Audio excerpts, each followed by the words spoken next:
What happens in menopause actually? The estrogen level जे असता, estrogen is a hormone in the body. It helps in protecting the muscles, ligaments, bone density, everything. When that goes down, that one side, as I've explained, osteoporosis जाता, आणि त्याचे वांगडा you have other muscles, ligaments that are affected due to low estrogen levels. Now what happens is you're more prone to getting injured when estrogen is less in the body.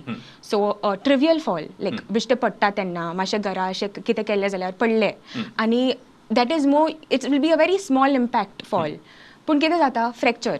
So the woman will come with fracture. So we see neck or femur fracture, that is femur J bone जे असता of your hip bone, they are more prone to fractures. Elderly women, because it is menopause, we could say, it could be many other things, but it is mostly seen in such women where menopause has occurred and they have reached a stage where you have osteoporosis and trivial fractures occur.